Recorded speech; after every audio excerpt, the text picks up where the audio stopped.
The first time Ella Ford walked into the town of Caldwell, Kansas, in the spring of 1878, she did not walk like a woman who needed anything from anybody, and every man on the main street knew it the moment they saw her.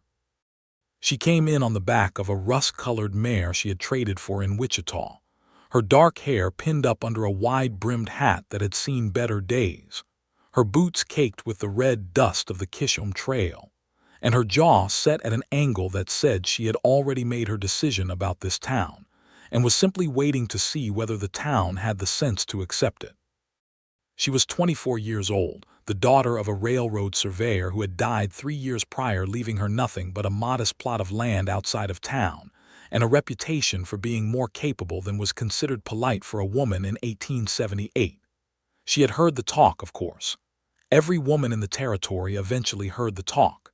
She was too sharp-tongued for one man, too independent for another, too set in her ways for a third. A merchant in Dodge City had told her she would make someone a fine wife if she would only learn to soften her corners, and she had smiled pleasantly, and told him that she would sooner file her corners to a point before she would round them for the comfort of a man who could not match her.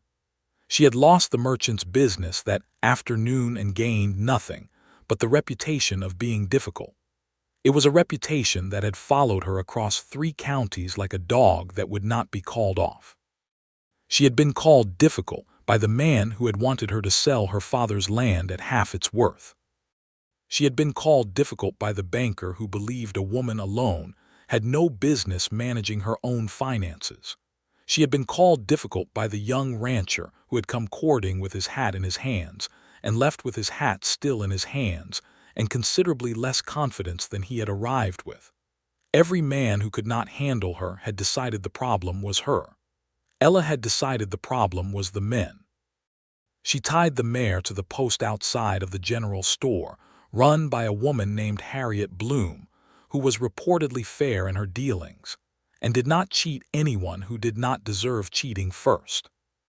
Ella had chosen Harriet's store specifically because of this information which she had gathered before setting foot in Caldwell. Ella did her research. She always did her research. That was another thing men found difficult about her. The general store smelled of dried tobacco, flour sacks, and the faint sweetness of dried apple. Harriet Bloom was exactly as Ella had imagined her, a stout woman in her 50s with iron-gray hair and eyes the color of creek water in winter, sharp and clear and missing nothing. "You would be Ella Ford," Harriet said without looking up from the ledger she was writing in. "I would be," Ella said. "How did you know?" "Because you are the only woman I have heard of in 3 counties who rides alone and does not look apologetic about it." Harriet finally lifted her eyes, and they studied Ella with something that was not exactly warmth but was close to respect. "Your father's land is still listed with the county. You intend to work it." "I intend to build something on it," Ella said. "Whether that means farming or something else remains to be decided." Harriet nodded slowly as if this answer satisfied some internal requirement. "You will need supplies. You will also need to know that the men in this town are not all bad, but several of them are in the habit of testing women who arrive alone to see whether they will crack. I would suggest not cracking." "I have not cracked yet," Ella said simply. Harriet smiled for the first time.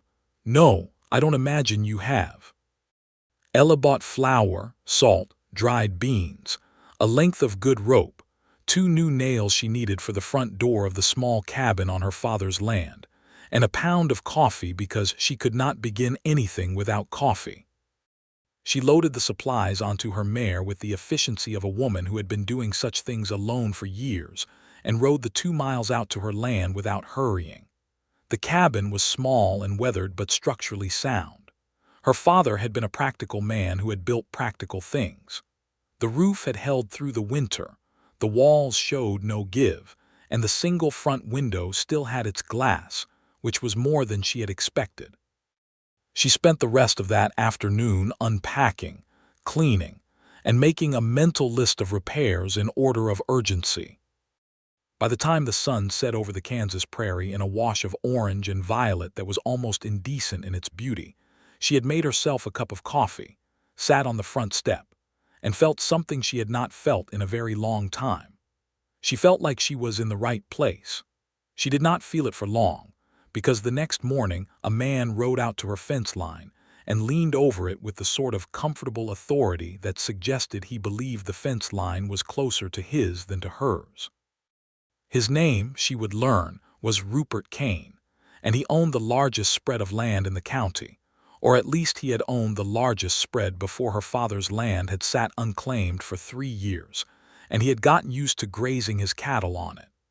He was 43 years old, built like a barn door, and had the face of a man who had never once been told no by anyone he considered worth listening to. "Miss Ford," he said, and the way he said it made it sound like a question she had not answered correctly. "I expect you have come to look over your father's property before selling it." "I have come to live on my father's property," Ella said from the front step, where she was finishing her morning coffee and doing nothing to signal that she felt the need to stand up for this conversation. Rupert Kane blinked. It was the blink of a man recalculating. A woman alone cannot manage a property this size. "It is 40 acres, Ella said. "Women have managed considerably more. I offered your father a fair price 3 years ago. My father did not accept it. I am prepared to offer you more than I offered him." Ella stood then, not because he had intimidated her into it, but because she wanted to look him in the eye when she said what came next. "Mr. Kane, my answer to any offer you make will be no. Not because the price is wrong, but because the land is mine. I intend to keep it.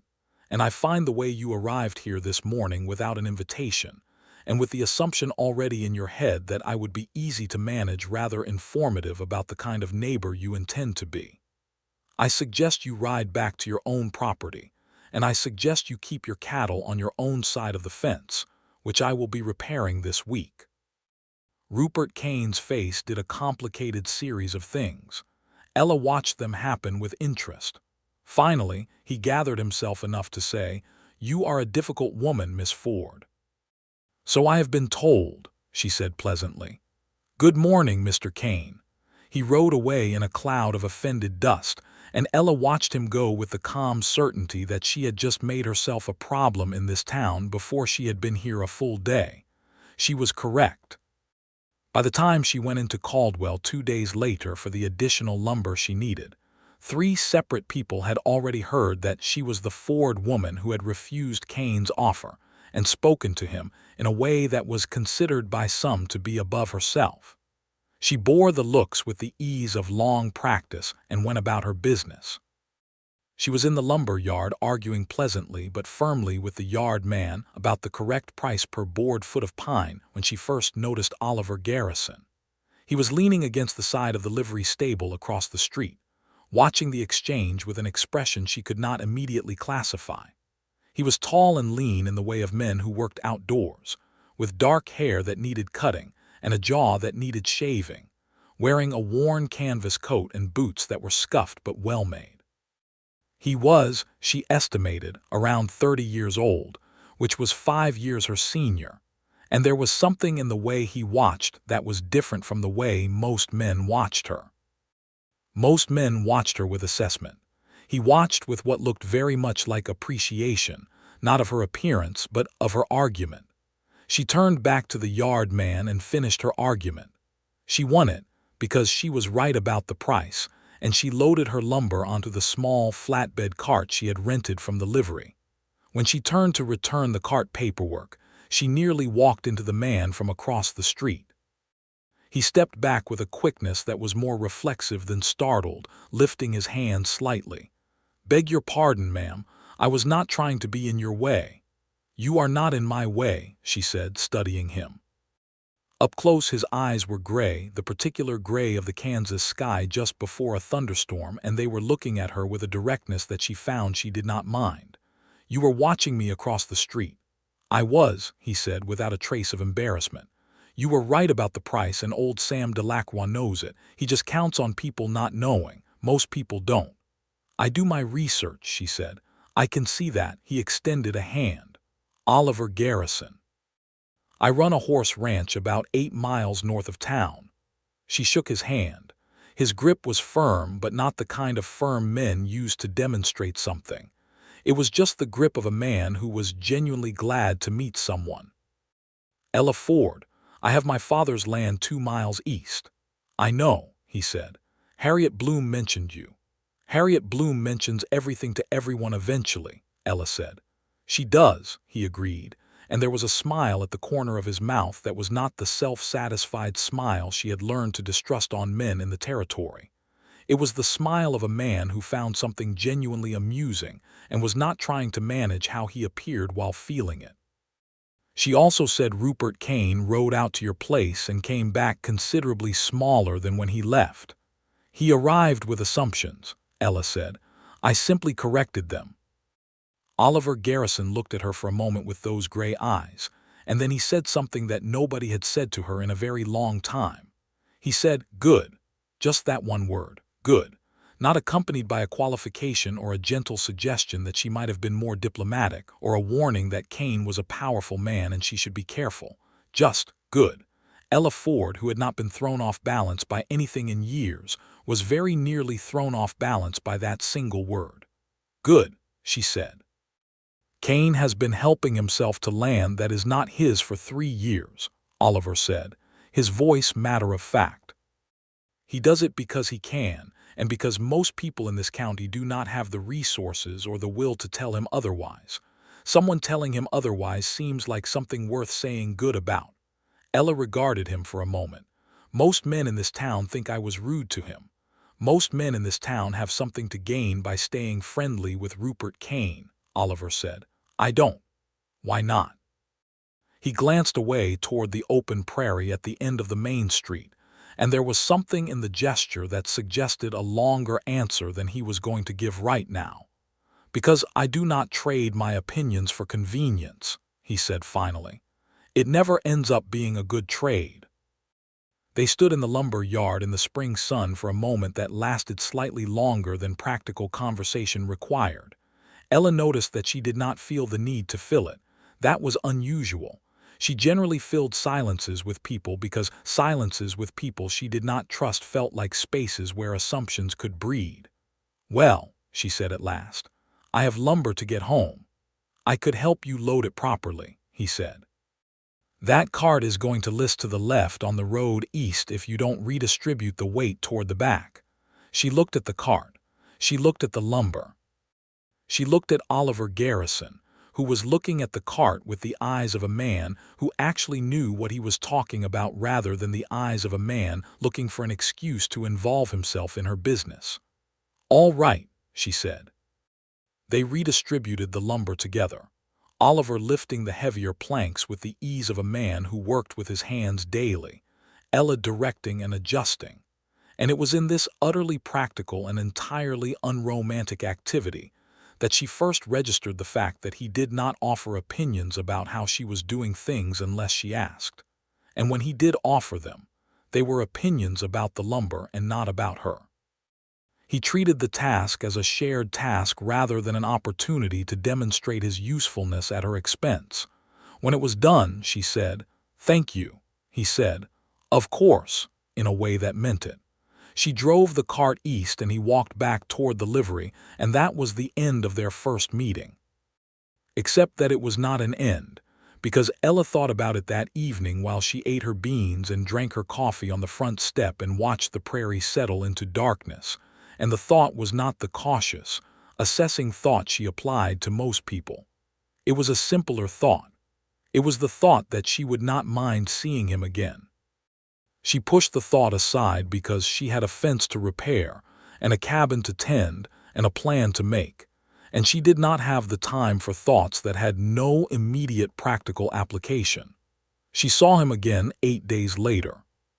She had ridden north to investigate a section of her fence that she suspected Kane's cattle had been pushing against, and she was crouched in the grass examining the lower rail when she heard hoofbeats, and looked up to find Oliver Garrison riding toward her on a handsome black horse with the easy seat of a man who had grown up on horseback. He pulled up a respectful distance away and dismounted without theatrics. "Miss Ford." "Mr. Garrison." She stood brushing dirt from her knees. You are 8 miles from your ranch. I was checking on a horse I have pasturing at a friend's property about a mile west of here, he said. I saw you from the rise. I was not sure whether to ride over or keep going. She appreciated that he said this rather than pretending he had happened upon her purely by accident. What decided you? He was quiet for a moment, looking at the fence line she had been examining. That looks like cattle pressure, he said. Those marks on the lower rail, consistent with a small herd pushing against it overnight. That is what I thought, she said.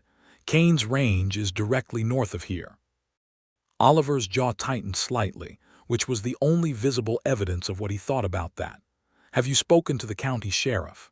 Sheriff Dawes, Ella said, and let a brief pause carry everything she had concluded about Sheriff Dawes after 2 interactions with him. Oliver seemed to understand the pause. He is not exactly energetic about disputes that go against Kane. He told me he was sure it was probably the wind, she said. Oliver looked at the fence rail, which bore the unmistakable physical evidence of having been pushed against by something considerably heavier than wind, and something happened in those gray eyes that was not amusement. What are you going to do? I am going to rebuild this section of fence, she said, with posts that go 3 feet deeper than the current ones. And then I am going to document every incident with dates and measurements, and if it continues, I am going to take it to the county land office and over Sheriff Dawes' head to the territorial court if I have to. Oliver was quiet for a moment. Then he said, That will take time. Do you have a post-hole digger? I have a spade. A spade is going to take you 2 days on soil this dry, he said. I have a post-hole digger at my ranch. I can bring it out tomorrow if you would like. She looked at him carefully. Why? He met her eyes without flinching. Because what Kane is doing is wrong, and because you seem like a person who does not deserve to be made into a problem in this town when you are not the problem. The directness of it caught her off guard the way his single word of good had caught her off guard over a week ago. She was accustomed to people who said things carefully, who wrapped their meanings in consideration of how they would be received, who edited themselves constantly. Oliver Garrison appeared to say what he meant without elaborate packaging and to mean what he said without qualification. You can bring the post-hole digger, she said. I will provide the coffee. He came the next morning with the post-hole digger and a length of good wire she had not asked for but genuinely needed, and he worked alongside her for the better part of the day without taking over and without making her feel as though she should be less capable than she was. He asked her questions about her plans for the land, and he listened to the answers with the focused attention of a man who was actually interested and not simply waiting to respond. She learned that he had come to Caldwell from Missouri 4 years prior, that he had built his horse ranch from a single breeding pair he had brought with him, that he had a gift for reading horses that other people seemed to find remarkable but that he considered simply observational, and that he had been briefly married for less than a year to a woman who had found the territory too hard and gone back east, and that the marriage had ended without rancor, but with the particular sadness of 2 people who had wanted different things and known it too late. Ella told him about her father, about the years she had spent traveling with him through the survey work, learning to read land and weather and the subtle language of terrain. She told him about the 3 years after his death in which she had worked in Wichita as a seamstress, which she was adequate at, and as a bookkeeper, which she was excellent at, and had saved the money to come here. She did not tell him about the men who had found her difficult, because she found that she did not feel the need to explain herself to him in the way she sometimes felt the need to explain herself to people who were already constructing opinions about her. By the end of the day, the fence line was significantly stronger, and they sat on the new rails in the late afternoon light drinking the last of the coffee from her tin pot, and the prairie stretched out around them in every direction, enormous and golden and smelling of grass and distant rain. You are not what I expected, she said. He glanced at her. What did you expect? I am not entirely sure, she said honestly. Everyone I have met in this town has expected something from me. You seem to simply be here. Everyone expects something, he said. I expect you are going to do exactly what you intend to do with this land regardless of what anyone else thinks about it, and I find that I expect that with something like admiration rather than anything else." She looked at the prairie so he would not see what that sentence did to her face. "You are an unusual man, Mr. Garrison." "Oliver," he said. She looked back at him. "Oliver." He smiled then, fully, the kind of smile that reached his eyes and changed the whole character of his face from merely pleasant to something that made her chest do something she had not authorized it to do. "Ella," he said, as if trying it out and finding it good.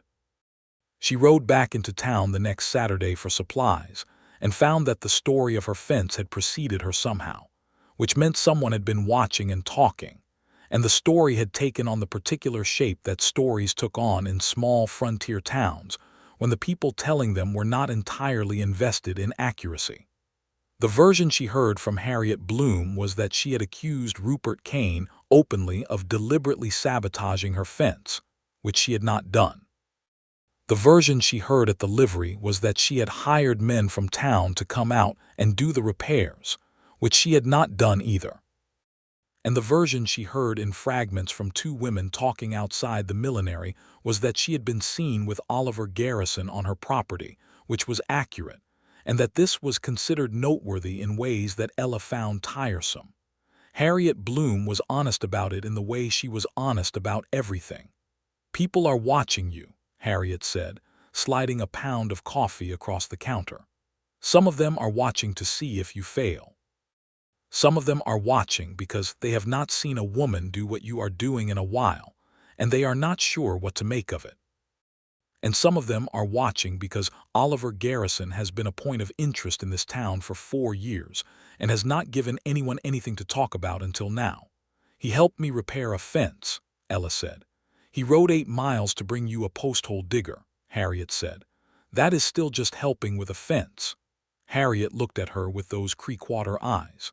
"Oliver Garrison has not helped anyone with anything he did not already have a reason to care about. That is not a criticism of the man.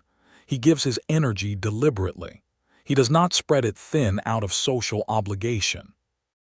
If he rode 8 miles to bring you a posthole digger, it is because he found a reason to care that goes beyond good neighborliness."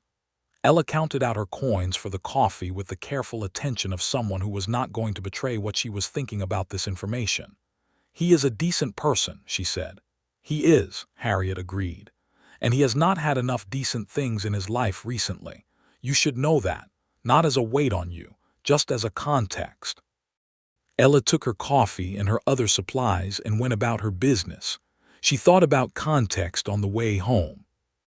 She thought about a man who gave his energy deliberately choosing to spend some of it on her, and she thought about what that meant, and she thought about whether she was building something inside herself that had not been built there before, and whether it was a good idea, and whether that assessment was even the right one to make. She did not come to a conclusion that day. She rarely came to conclusions about emotional things quickly. That was also something men had found difficult about her. She did not make her heart available on a convenient schedule. 3 weeks passed in the shape of practical things. She planted a kitchen garden in the south-facing stretch behind the cabin.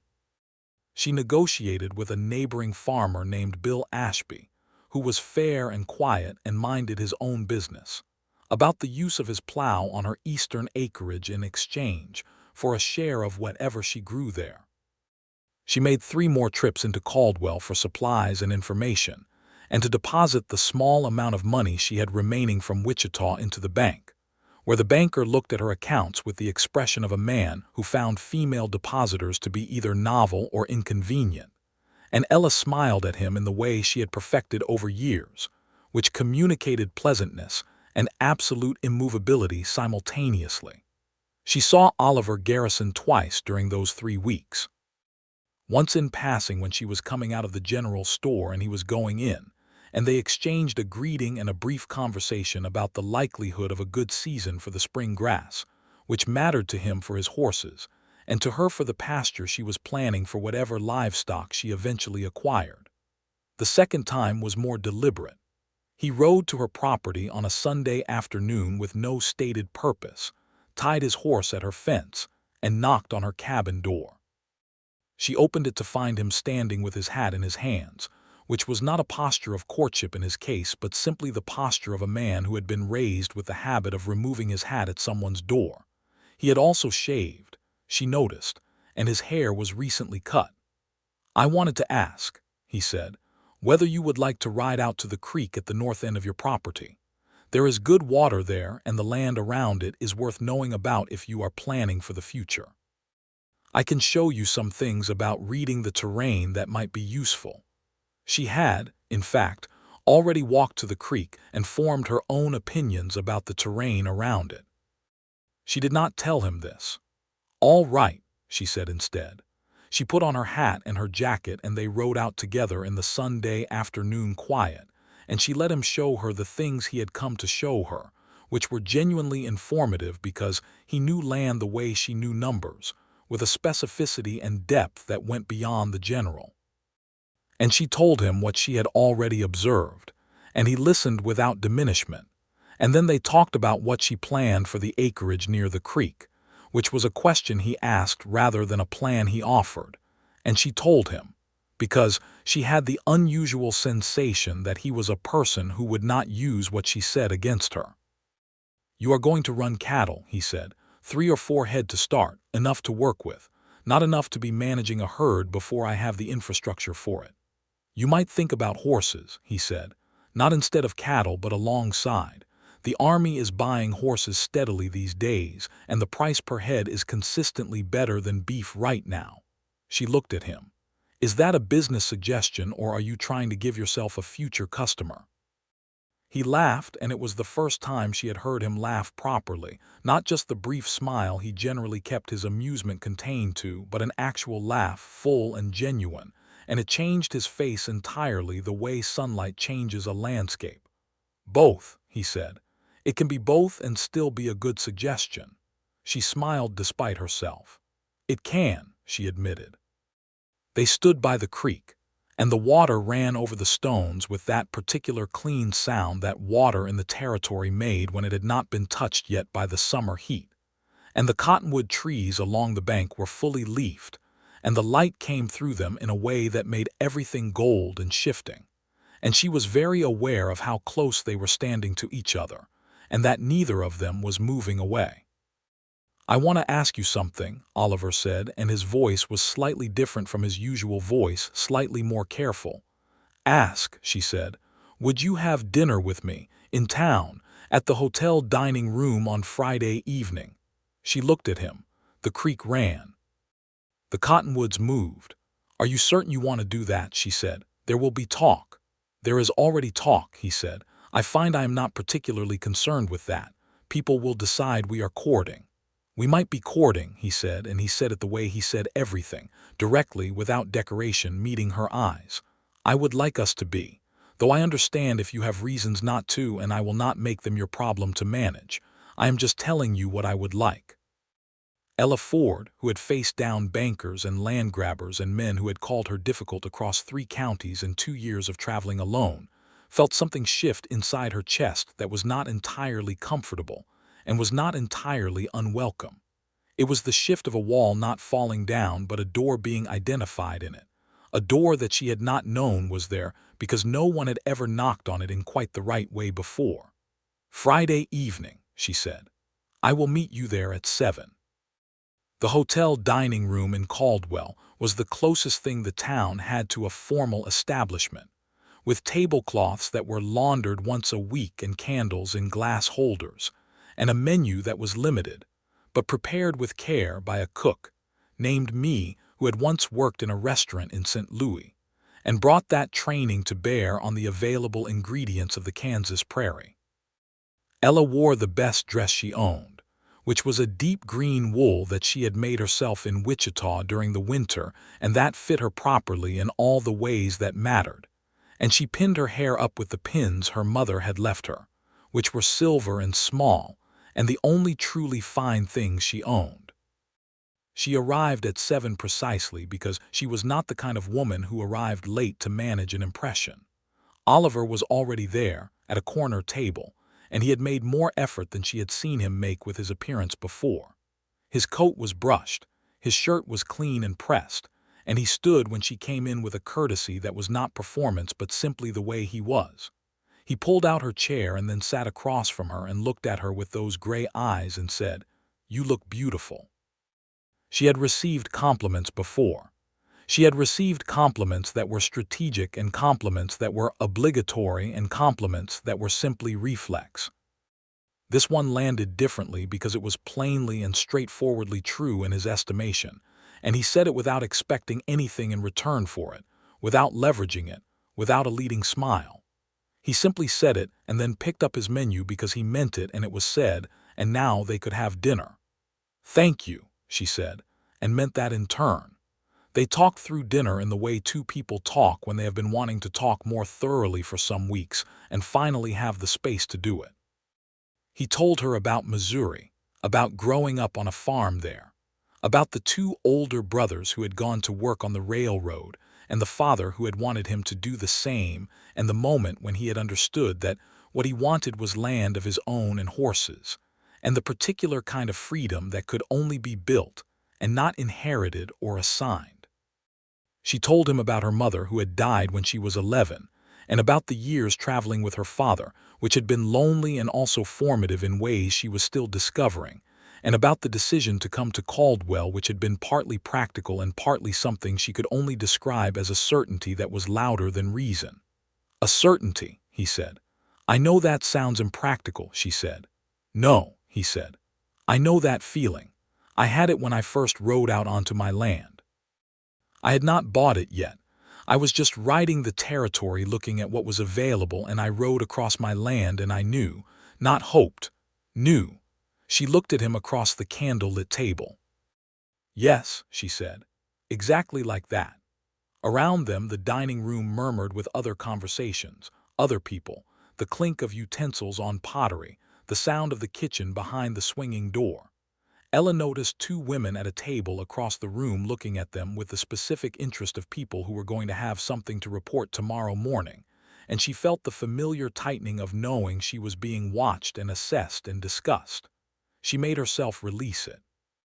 "Something in your face just changed," Oliver said. She looked back at him. "I noticed we are being watched." "We are," he agreed. "Does it bother you?" She considered this honestly. "Used to bother me more than it does now," she said. "I have spent a long time being the subject of other people's opinions and not having the benefit of them being accurate or kind. I am better at setting it aside than I used to be. I have not yet arrived at being entirely indifferent." "I think entirely indifferent might not be the goal," he said. "Indifferent to the kind that is simply watching is useful. Indifferent to all of it would mean caring about nothing, and you care about a great deal. I can see that in everything you do." She felt the warmth of that observation in a place she had long kept carefully temperature-controlled. "You notice a great deal," she said. "I pay attention," he said. "It is the most useful thing I know how to do." After dinner he walked her to where her mare was tied, and the night air was cool and full of the smell of spring on the prairie, the particular clean smell of new grass and distant water, and the stars were so thick and bright in the Kansas sky that they looked almost unreal, like something painted on glass. They stood by the horse in the dark of the street, not quite ready to end the evening and both aware of it. "I enjoyed this," Oliver said. "I did too," Ella said. He looked at her for a moment. "May I call on you, properly, at your property, at a time that is convenient for you?" "On Sunday afternoons," she said. "I generally have Sunday afternoons free." "Then I will come on Sunday afternoons," he said. "If that is all right." "It is all right," she said. He helped her mount, which was a thing she did not strictly need but did not object to because it was done with the ease of a man who was not helping because he thought she could not manage, but because it was what you did when someone you were coming to care for was leaving and you wanted a few extra seconds. She looked down at him from the saddle and he looked up at her, and the night was very still. "Good night, Oliver," she said. "Good night, Ella," he said. She rode home through the dark prairie and felt, for the first time in years, that she was moving towards something rather than simply moving. The Sunday calls became something she found herself looking forward to in a way that she monitored with the part of herself that had been made careful by experience. He came every Sunday unless weather made the ride impractical, and even then he came twice in weather that was not ideal, once when it had been raining since the morning, and he arrived damp but not complaining, and once in wind that had flattened the prairie grass flat as a table, and he arrived with his hat brim bent and his eyes bright, and brought her a jar of honey from a beekeeper he knew who lived along his north fence line. The honey was remarkable. She ate it on the cornbread she made on those Sunday evenings when he came, and they sat at her small table inside when it was cold or on the front step when it was mild, and they talked about everything that was happening and thinking and becoming in their two separate lives, and she felt the slow building of something that was larger than the moments it was made of. She also watched him with horses in those months, because he kept two of his at her property for part of the summer while he was expanding his barn. Watching him with horses told her things about him that conversation could not have communicated as efficiently. He was patient with them without being passive. He knew when to be still and when to move, when a horse needed pressure and when it needed release, when to ask something of an animal and when the animal was not ready to give it yet. He was present with them in a way that had no performance in it, and she thought that this was probably how he was with people too, attending to what was actually there rather than what he expected to find. In July, Rupert Kane's cattle broke through her north fence in the night and spent several hours on her property before she found them in the morning and spent 2 hours driving them back. She documented the damage carefully, with measurements and descriptions written in the small journal she kept for exactly this purpose, and she rode into town and filed the documentation with the county office, bypassing Sheriff Dawes entirely and speaking directly with the county land clerk, a careful, nearsighted man named Mr. Ferris, who took her documentation with the relieved expression of a man who had been waiting for someone to do exactly this in a way that was airtight enough to be actionable. Oliver was in town the same morning on his own business and saw her coming out of the county office. He read her expression immediately. Kane again. "His cattle were on my property last night," she said. "The fence was not weakened by pressure this time. One of the posts was removed cleanly from the ground." Oliver went very still in the way he went still when something made him genuinely angry, which was a stillness that was different from his ordinary calm. "He pulled the post. Or someone working for him did," she said. "I cannot prove the distinction, and I said as much to Mr. Ferris. But the documentation is filed and it is good documentation." "Ella," he said, and there was something in his voice she had not heard before, a weight. "This will not stop unless Kane is given a reason to stop that is more inconvenient to him than continuing." "I know that," she said. "I am building that reason through the county records." "That will take time," he said. "Most worthwhile things do," she said, and she looked at him steadily so that he would know she was not just talking about Rupert Kane. He looked at her for a long moment, and something moved through his eyes that was difficult to name, something that was not just admiration but something deeper and more particular, the specific feeling a person has when they are looking at someone who has become necessary to them, and are beginning to understand that this is the case. "Let me come with you when you rebuild the fence," he said. "You have your own work," she said. "My own work will wait a day," he said. She let him come. They rebuilt the fence together on a Thursday in July when the sun was savage and the heat came up off the Kansas ground in visible waves, and they worked without much talking because the work required it. But the silence between them by July was a different silence from the silence of their early acquaintance. It was a silence that was full rather than empty, the silence of two people who had already said enough to each other that quiet no longer felt like distance. In August, on a Sunday afternoon, he kissed her. They had been sitting on the front step, watching a storm build on the western horizon, a proper Kansas thunderstorm with a shelf of clouds so dramatic and dark they looked like something from a painting that was trying too hard, and the light had gone that greenish gold that preceded storms on the prairie, and the air had the electric, charged quality that always made Ella feel more alive than usual.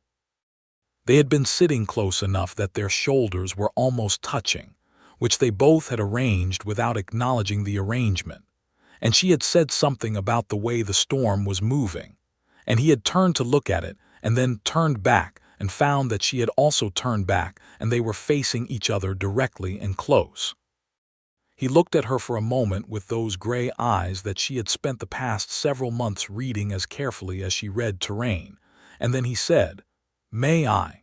Not as a full question but as the beginning of one, and she answered it before it was finished by eliminating the remaining distance. The kiss was not tentative. Neither of them were tentative people, but it was careful in the way that careful things are careful not because they are uncertain but because they matter, and it lasted long enough to be a real thing and not just a gesture.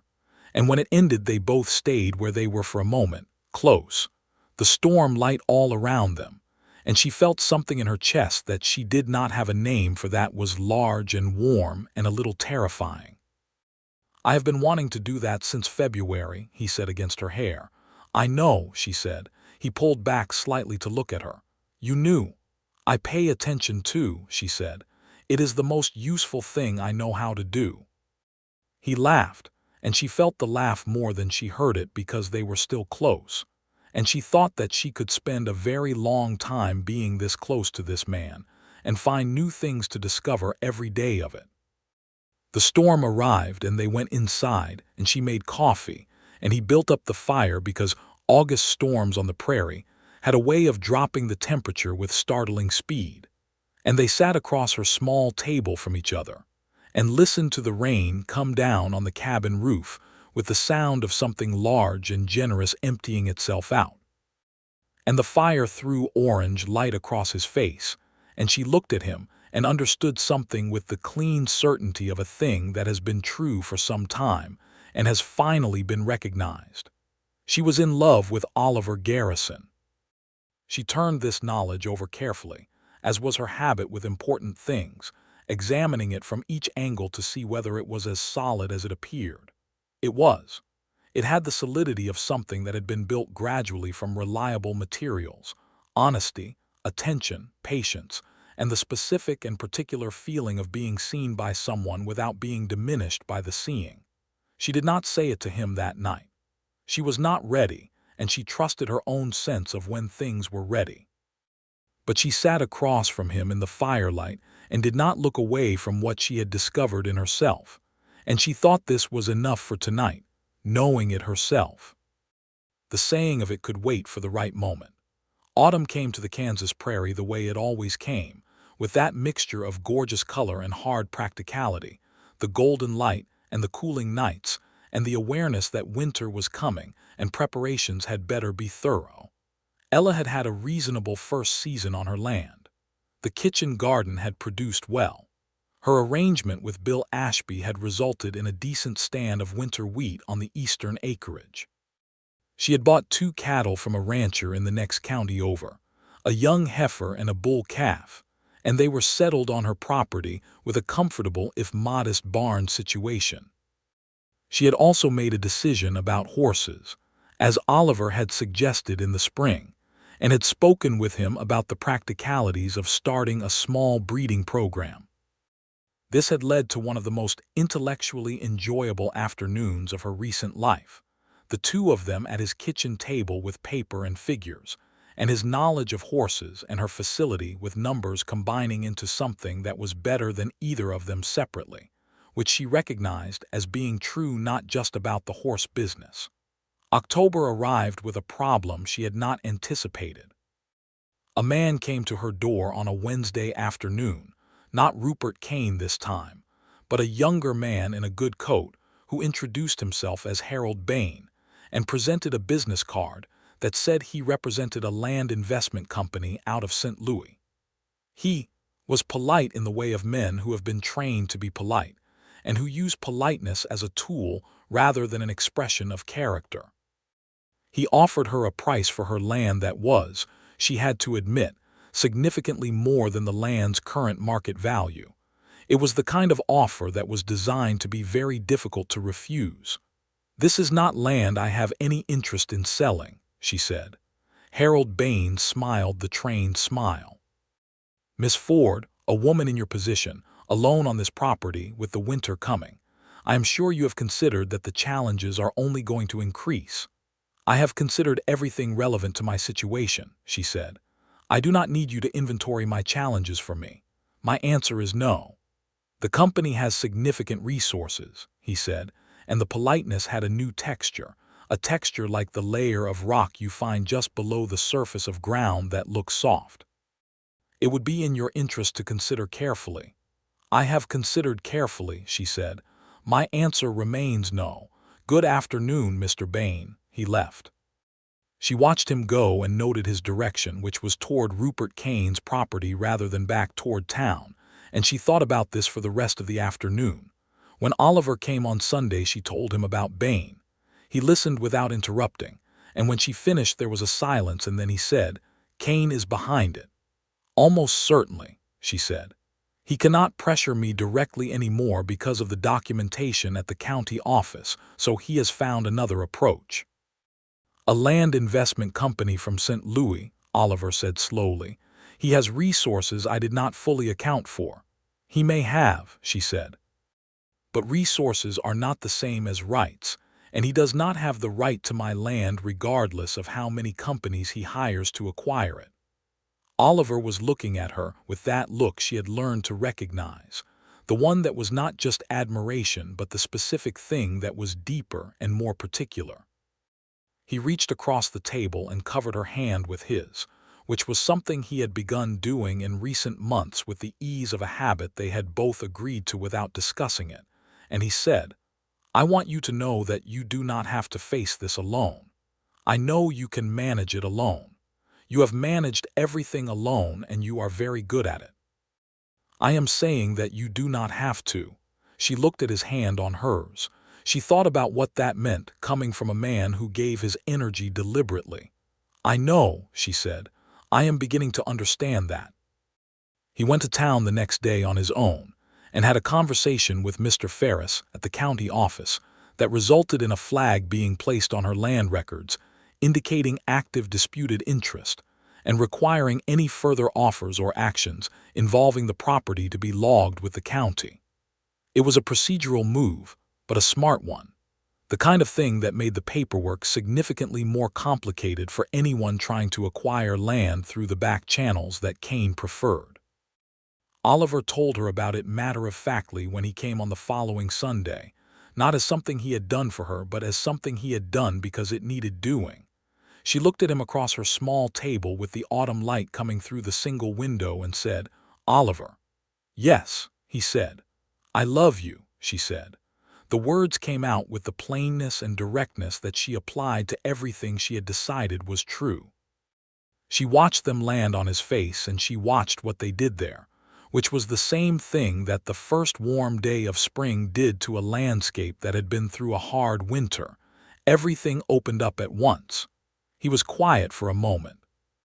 Not the silence of hesitation, but the silence of a man who was receiving something important and wanted to receive it properly.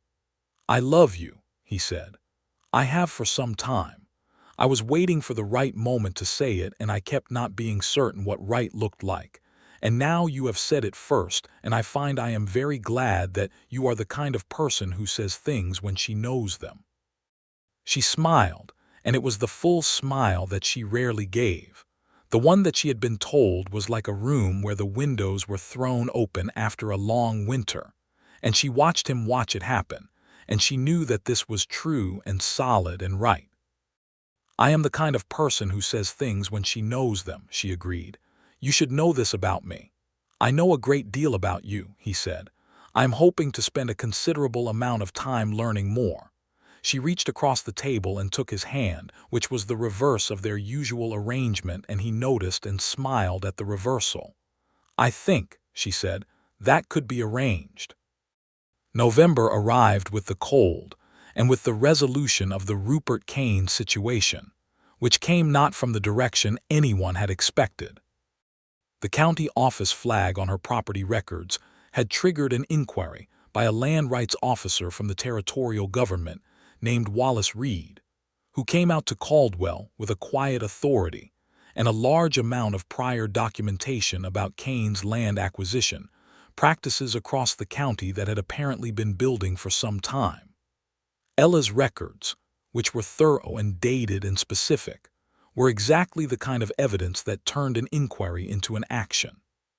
Kane was required to pay a fine for the documented fence violations, to formally relinquish any claim to her 40 acres, and to restore his own cattle operations to within his deeded land lines. It was not a dramatic comeuppance in the way of stories, but it was the kind of outcome that mattered, official, documented, and permanent. Harold Bain's company withdrew its offer without further contact, which suggested that without Kane's backing the acquisition had not been their own initiative.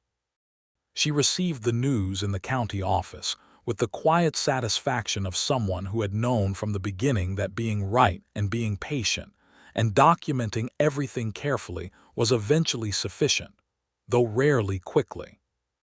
Oliver was with her when she received it, standing beside her in the county office with his hat in his hands, and when Wallace Reed shook her hand and said that her documentation had been exemplary, Oliver said nothing, but when they walked out into the November street, he took her hand and held it, and the November air was cold and sharp, and the main street of Caldwell was going about its business around them, and she thought that this was one of the better moments she had lived through.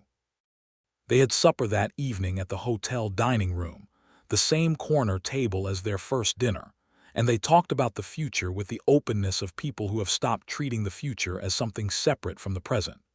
She talked about what she wanted the land to become over the next several years. He talked about the horse ranch and the breeding program, and what the next 5 years could look like if the Army contracts continued and the grass stayed good. And at some point, the conversation shifted from two separate futures being discussed in the same space to a single future being discussed between two people, and neither of them marked the exact moment of the shift, but both of them were aware that it had happened. At the end of the evening, walking back through the cold night to her horse, he stopped them on the board sidewalk where the lamplight from the hotel window reached, and he turned to face her and took both of her hands in his. "I want to ask you something," he said. She waited. "I want to ask you to marry me," he said, "not because I think you need me. You have demonstrated fairly comprehensively that you are capable of everything that needs doing. I want to marry you because I believe that what we are when we are together is better than what either of us is separately, and because I want to spend the rest of my life knowing you, and because when I imagine the future, you are in it in every version I find worth wanting."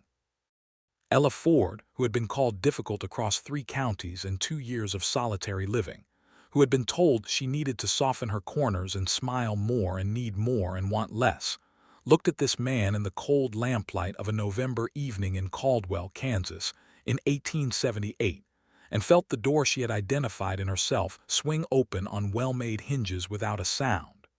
"Yes," she said, "I will marry you." He kissed her right there on the board sidewalk in the lamplight where anyone could see, and she kissed him back with everything she had been keeping carefully, and the November air was cold around them, and the stars were extravagant above, and the Kansas prairie stretched away in every direction in the darkness, vast and free and full of possibility. They were married in December, in Caldwell, in a small ceremony in the church that stood at the end of the main street, a practical building with a good stove that Ella had found more comforting in its simplicity than she had expected. Harriet Bloom stood as her witness, wearing a dress Ella had not known she owned, in a blue that suited her gray eyes unexpectedly well. Oliver's neighbor and friend, a rancher named Tom Hatch who was as straightforward and reliable as the man himself, stood as his witness. The preacher, a young man of 30 who was still getting used to the territory and had not yet learned to make his sermons shorter, conducted the ceremony with an earnestness that was actually touching. Ella wore the green wool dress she had worn on their first dinner, because she was not the kind of person who bought something new for a single occasion when something she already owned was exactly right, and she had pinned her hair up with her mother's silver pins.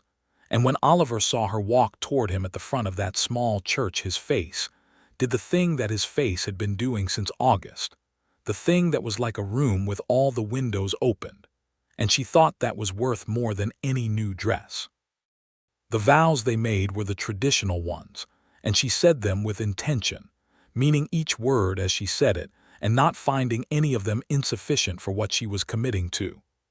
When it was done, and Oliver kissed her with the slightly restrained version of the kiss that church and company required, she heard Harriet Bloom make a sound beside her that was not quite a sniffle, but was close to one.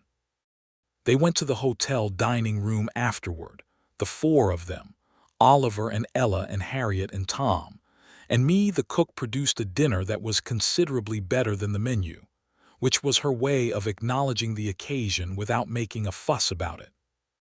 They ate well and talked easily, and Tom made a toast with the wine that the hotel had on hand, which was modest but adequate, and Harriet said something to Ella under the general noise of the conversation that was simply, "Your father would have been very pleased," and Ella found that she had to take a moment with that before she could respond.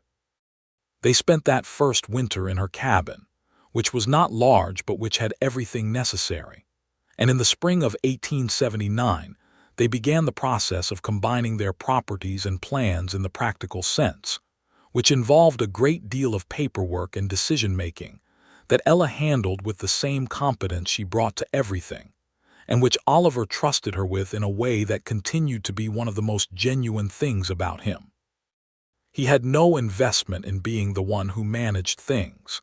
He had an investment in things being managed well, and when she was the one who managed them well, he was simply glad of it. They worked their land together through that first spring and summer with the ease of two people who have discovered that their specific skills complement each other in ways that are not accidental. She had the head for planning and numbers and the long view. He had the knowledge of horses and land and weather and the quiet patience that made difficult things possible. Where she was direct, he was steady. Where he needed to be reasoned with, she was the one who could reason with him without either of them losing anything in the process.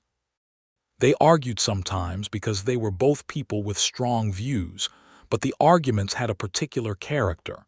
They were about things rather than about each other, and they resolved without residue because neither of them was interested in winning at the expense of the other person. This had surprised her initially. She had had arguments in her life that left damage. These did not. Their first horse foal was born in the spring of 1879, a chestnut filly that came into the world in the small hours of an April morning with Oliver and Ella both present in the barn, the lantern light warm and the mare steady and reliable, and the foal arriving into the straw with all four legs and the full force of something new entering the world.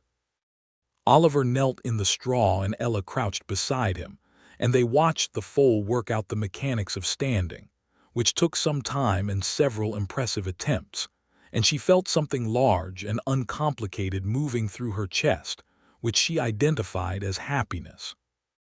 Not the word people used loosely, but the actual thing, the specific state of a person who has exactly what they need and knows it. "She is perfect," she said.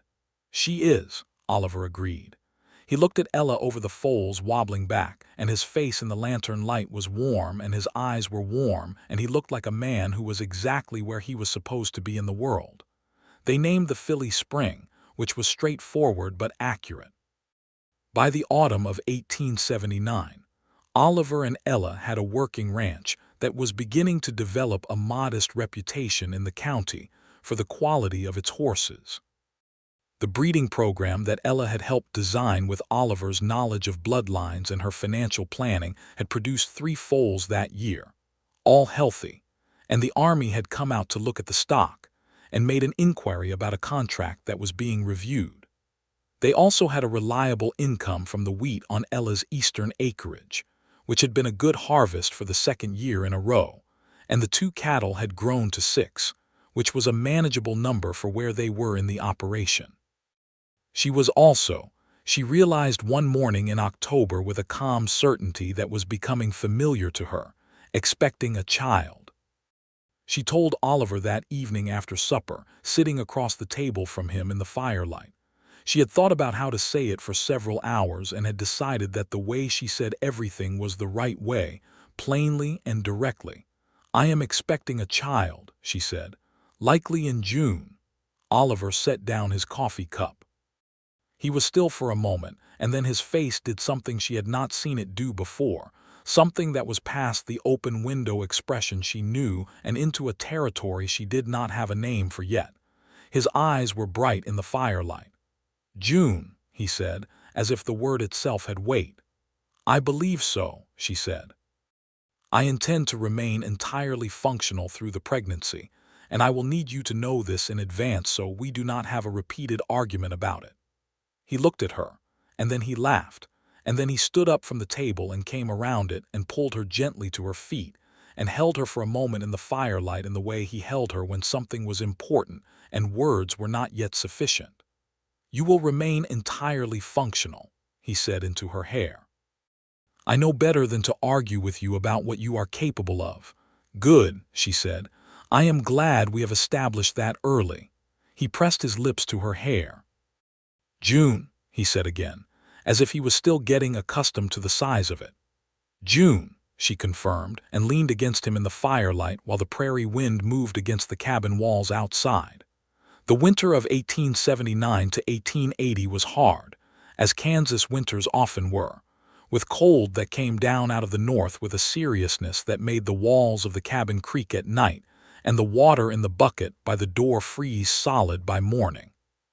But the cabin was warm. They had put by enough wood and food in the autumn. The horses in the barn had adequate shelter and hay, and Ella was healthy and carrying well, which she was specific about in her own assessment of herself and did not require reassurance about. She continued to work through the winter, managing the accounts, writing the business correspondence, doing the physical work that was appropriate to each month of the pregnancy, and declining without drama the physical work that was not. Oliver was attentive without being hovering, which was the balance she required, and he had a gift for understanding what she needed before she had to say it, which she had noticed from the beginning, and which had only developed more precisely as they had become more thoroughly known to each other. Spring came early in 1880, or what passed for early in Kansas, where spring was always provisional, and the weather could change its mind for weeks before committing. The foaling season was busy, with 4 foals expected, and Ella managed the scheduling and the record-keeping from the barn as often as from the house, which Oliver accepted without comment, except for occasionally appearing beside her with a cup of coffee in a way that was not pressure but was clearly care. Their son was born on the 14th of June, 1880, in the cabin, attended by the doctor from town, a straightforward and capable woman of 35 named Dr. Sarah Meeks, who had recently arrived in Caldwell, and who Ella had sought out specifically because she was competent and did not talk to her patients as if they were either fragile or unintelligent. The birth was hard in the way births were hard, requiring the kind of sustained effort that made everything else Ella had faced in her life seem like preliminary preparation. And at the end of it, she was exhausted in a way she had never been exhausted before, a deep cellular exhaustion that was also strangely clear, as if she could see everything from it with unusual precision. Oliver was there, at her side throughout, holding her hand with the grip of someone who was also going through something even from the outside of it, and he had not said a word that was wrong or unhelpful, which she had considered a genuine possibility and was deeply grateful it had not materialized. When Dr. Meeks placed the infant in her arms, Ella looked at him, and he looked back at her with the unfocused, ancient gaze of the very new, and she felt something that had no vocabulary adequate to it. "Hello," she said to him quietly, as if they were already having a private conversation.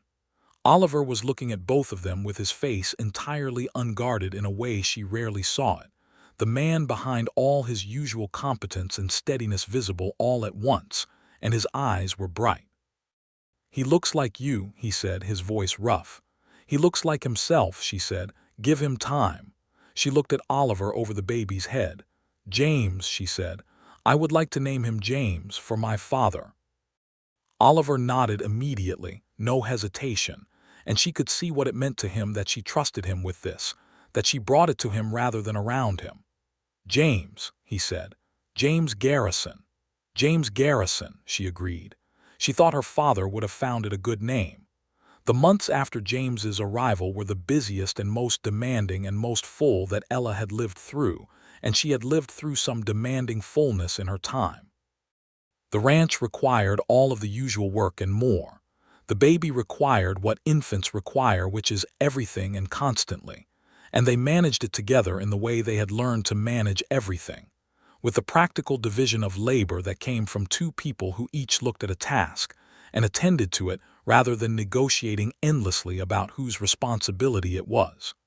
James was a strong and determined baby, which Ella found unsurprising. He slept badly in his first months, and seemed to have opinions about his environment from very early on, which Oliver observed with what Ella recognized as the particular amusement of a man who knows exactly where a trait comes from. She caught him once watching the baby's insistence on refusing to be put down without adequate cause, and he glanced at her with those gray eyes bright with something that was very close to laughter. "What?" she said. "Nothing," he said. "He is simply already very clear about what he needs and what he does not need." "That is a good quality," she said. "It is a wonderful quality," he agreed. "I have extensive experience with it." She threw a dish towel at him, which he caught.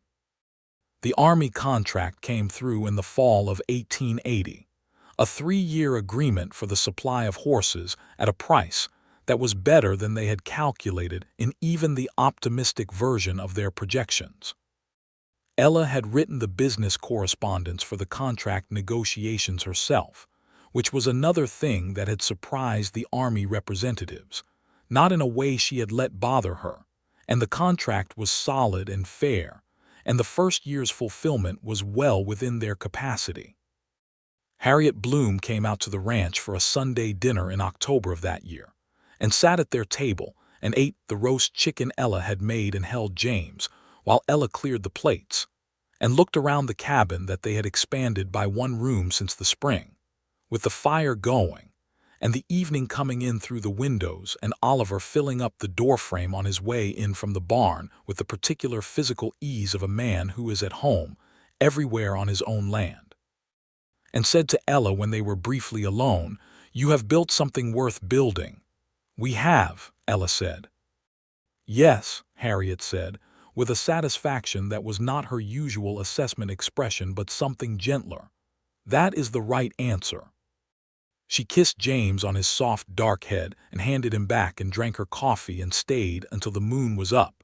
And it was one of those evenings that closed itself perfectly, everyone comfortable and nothing unresolved, the fire burning down slowly and James asleep in his small bed in the corner, and Oliver telling Harriet something about a particular horse that had come to them that fall, a gray roan gelding with an exceptional canter and a complicated personality, while Ella listened and felt the particular satisfaction of an evening that was exactly enough. The years that followed were the years of building, and they were good years. Not easy years, because the territory had its hardships and the work was always real, and the winters were always serious, and there were setbacks of the ordinary kind, a season that did not produce what they had hoped, a horse that was lost to a broken leg, a portion of the winter wheat that did not come back in the spring, each of these absorbed into the ongoing project of the ranch without catastrophe, because they had built things soundly enough to absorb them. But good years, in the way that years are good when the life they contain is of the right shape. James grew from infant to toddler to a boy of 3 who had his father's gray eyes and his mother's jaw, and was already trying to help with everything in the way of small children who are raised in working environments and absorb the work as simply the texture of existing. He followed Oliver to the barn with the dedication of a small apprentice and sat on Ella's lap while she did the accounts with the focused attention of a child who has been told that sitting quietly is the price of admission to whatever the adult is doing. And he paid the price without complaint because whatever the adult was doing was worth it to him. In the spring of 1882, Ella and Oliver rode out together to the north fence line to check the posts, which had needed checking every spring since she had rebuilt them in 1878. The fence was solid. It had been solid for 3 years, with no interference from Rupert Kane, who had settled into a cold distance from their operation that was not friendship but was not active hostility either, which was the resolution of that situation, and Ella considered it sufficient. She stood at the north fence in the spring morning with Oliver beside her and looked out over her land, 40 acres that were genuinely and fully hers in every legal and practical sense, with the spring grass coming up green and the air still carrying the last of the winter cold, and the sky that particular washed-out blue that it was in early spring before the summer heat deepened it. The ranch beyond the house was visible from here, the expanded barn, the horse paddocks, the small kitchen garden already showing the first green of the new season's planting. "I have been thinking," she said. "I expected you had been," Oliver said. "What about?" "The eastern acreage," she said. "Bill Ashby is looking to retire and will not be farming his own land much longer. He has mentioned he would consider a fair offer." Oliver was quiet for a moment, looking at the horizon. "That would significantly expand our operation." "It would," she said. "We have the capital from the Army contracts. The figures work." She looked at him. "I ran them last week." He looked at her with those gray eyes that she had been reading now for 4 years and that still contained things she was discovering. "What did you decide?" "I decided I wanted to know what you thought before I decided," she said. He smiled. "That is the most collaborative thing I have ever heard you say."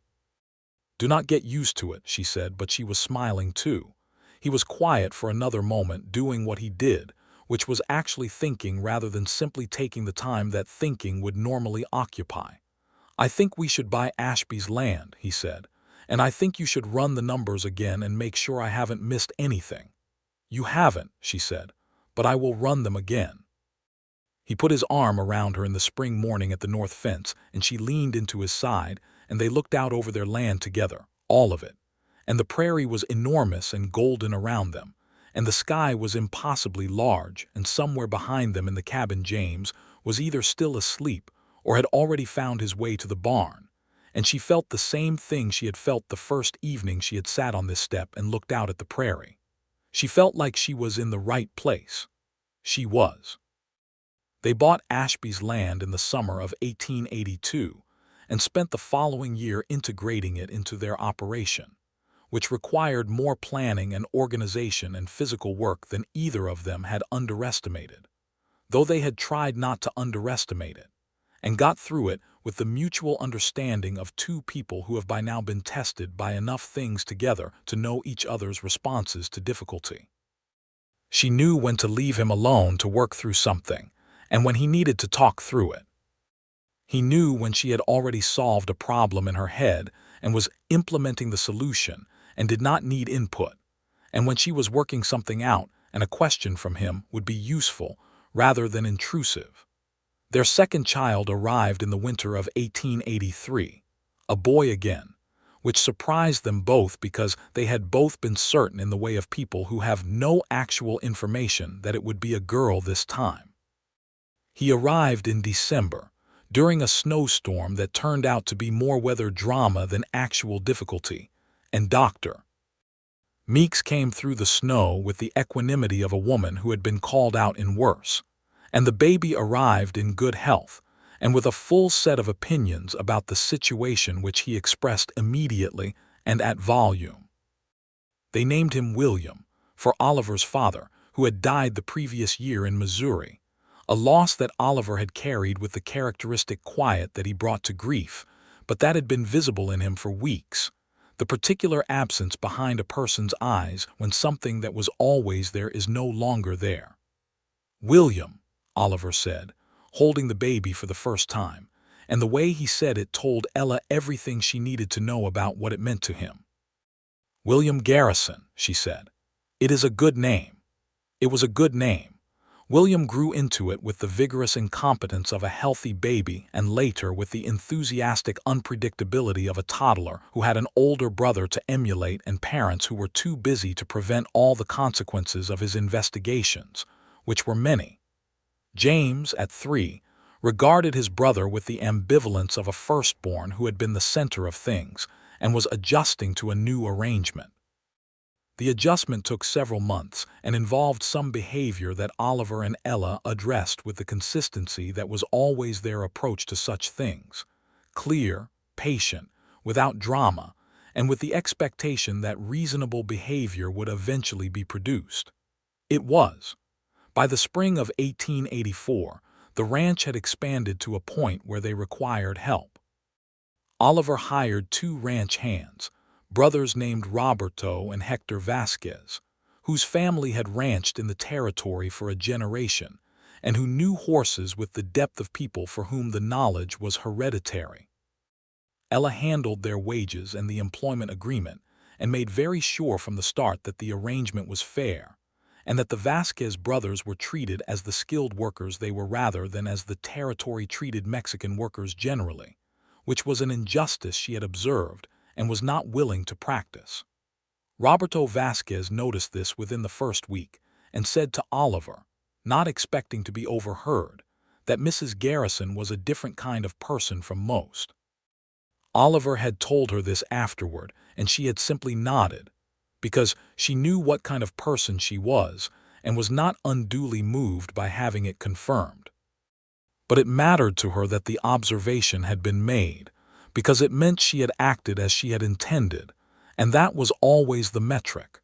Harriet Bloom died in the autumn of 1884, peacefully, in her bed above the general store, at the age of 63. It was not unexpected, as she had been unwell since the summer, but it was a loss that was felt in Caldwell by people who had not always been aware of how much they relied on Harriet Bloom's specific quality of being absolutely, usefully, caringly honest. Ella felt it with a particular sharpness, because Harriet had been the first person in Caldwell to offer her something close to respect without qualification, and she had been a kind of friendship that Ella had not always had in her life and had not always known she needed. She sat Shiva in her own private way on the evening of Harriet's funeral, which was attended by more people than Caldwell's church could comfortably hold, and Oliver sat beside her on the front step that evening after the children were in bed and said nothing because there was nothing to say, and she was glad of his silence and his presence simultaneously. The general store passed to Harriet's niece, a competent woman of 30 named Clara, who came from Topeka and learned the business with the speed of someone who had paid attention to good examples and who eventually became someone Ella could talk to honestly, which was a continuity Ella had not been sure would be available and was glad to find. In the spring of 1885, Ella was 31 years old, Oliver was 36, James was nearly 5 and attending the small school that had been established in Caldwell 2 years prior, and William was 2 and firmly engaged in the project of becoming a person with very specific requirements. The ranch was the largest operation for 20 miles in any direction. The Army contract had been renewed. The horse breeding program had an actual reputation in the territory. Ella managed the accounts for 2 other small ranches in the area whose owners had approached her after hearing that she had an exceptional head for numbers, which she did. And she did this work because it interested her, and because the additional income was useful, and because she was not a person who was idle by nature. She and Oliver were sitting on the front step of the cabin one evening in May, the step that had been replaced twice since she first sat on it in 1878, because steps on the prairie took wear, and James was in the paddock with Roberto learning to properly approach a horse, which was a project that had been ongoing and absorbing for weeks, and William was asleep inside, and the evening was warm and golden in the way of May evenings in Kansas when the spring has been good. Oliver had his arm around her, and she was leaning against him in the way she had gotten used to doing, which was a thing she had not been used to doing for a long time before him. Not the leaning itself, which was physical and simple, but what it meant, trusting the solidity of something enough to put your weight on it. "James is getting good with the horses," Oliver said. "He got his patience from you," she said. "He got his certainty from you," Oliver said. "Roberto says he makes up his mind about a horse the same way you make up your mind about everything, all at once and correctly." She smiled. She watched James in the paddock, small and serious and entirely focused on the large patient roan gelding that Roberto was leading him around. He looked like his father in the way he carried himself, the same quality of being exactly where he was without a portion of him somewhere else, and he looked like her in the jaw and the eyes and the manner that said he had already decided something and was simply waiting for the situation to catch up with the decision. "I thought of something today," she said. "Tell me," Oliver said. "I was thinking about when I first came to Caldwell," she said. "That first morning. Coming down the main street and knowing that this was the right place and not knowing anything else yet. What about it? I was thinking about how much has happened since then," she said. "And that none of it went the way I would have planned it, which means I would have planned it wrong." She paused. "Including you." He turned to look at her. "Including me? I did not plan for you," she said. "I was not looking for you. I had not left room for you in the picture I had of what this was going to be." "And yet," he said. "And yet," she agreed. He looked at her in the evening light, and she could read everything in his face as clearly as terrain by now. The love and the steadiness and the humor that lived beneath both of those things, and the specific quality of his attention that had been the first thing she had noticed about him, and that had never once wavered. "I called on you the first time with a posthole digger," he said. "That was my strategy." "It was an extremely good strategy," she said. "I thought so." He pressed a kiss to her temple, easy and warm, the kind of kiss that had its own grammar now, a whole language of small gestures that had developed between them over years of learning each other. "Ella." "Yes. I want to ask you something." "You ask me things by saying you want to ask me things," she said. "You have done this since the beginning." "Just ask." He laughed softly. "Are you happy?" She was quiet for a moment, not because the answer was uncertain, but because it was large and she wanted to honor its size.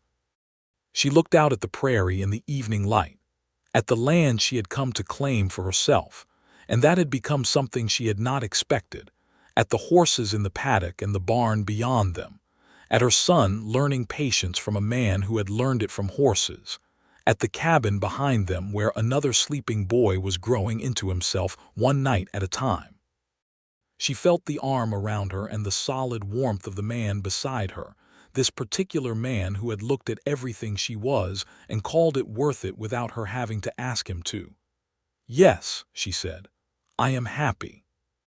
And it was true in the way that only the real things were true, completely, without qualification, without the asterisk of things still to be resolved or corners still to be rounded or places where she had made herself smaller to fit the available space. She was happy in the full-sized version of herself, difficult corners and all, and she had been called difficult by every man who could not handle her. And the man beside her, the man whose arm was around her on this warm May evening in 1885 on the Kansas prairie, had called her worth it from the beginning, before she had known she was looking for someone who would, and had gone on calling her worth it every single day since. Oliver pressed another kiss to her hair.